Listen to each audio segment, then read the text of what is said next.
Ano po, Tang? Kawaan ka ng Diyos, iha.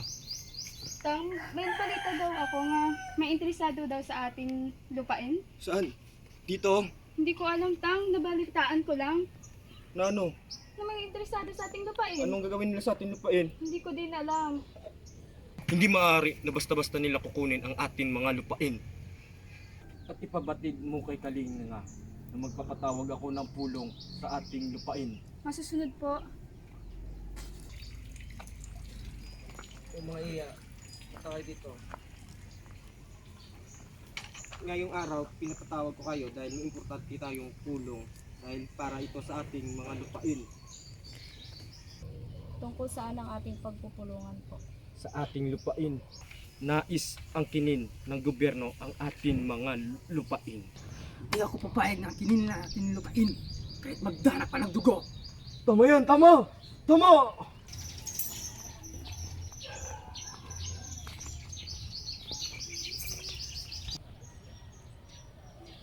Alam, may tao. Sino yan sila? Hindi ko alam. Ito yung gusto kong pagtayuan ng resort engineer. Wow, napakaganda ng plano mo, Gov. Ang ganda ng lugar, mapayapa at malapit sa mga tao. So, ito yung nagawa kong plano. Okay na ba ito sa'yo? Okay na. Ang ganon, ano na iyong magiging plano sa mga tao na nakatira dito? Madali lang yan. Babayaran ko lang yan sila at aalis na yan. At ipare-relocate ko naman yan sila. Sa ganon ba? Sige. Bale, sa susunod na araw na natin sisimulan ng construction dito. Sige. Tao po, Sino ko kayo? ako po ay ipinadala dito ni Governor para ibigay sa inyo ang kanyang ipinakadala. Ano yan? Andito ho ang term of agreement na nais niyang kunin ang inupain niyo. Ito?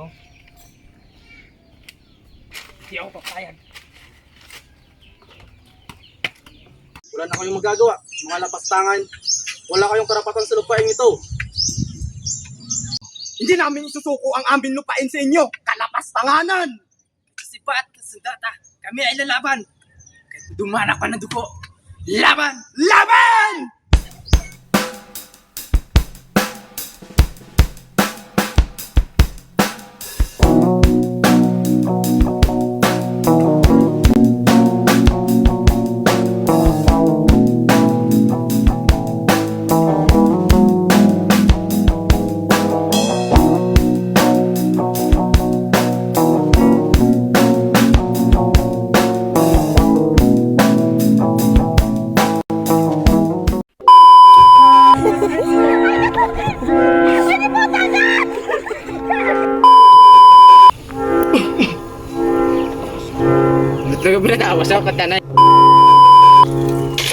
Soy!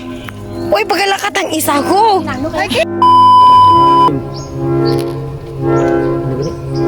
Lipat? Ano yung magiging plano sa mga tao na nakatira?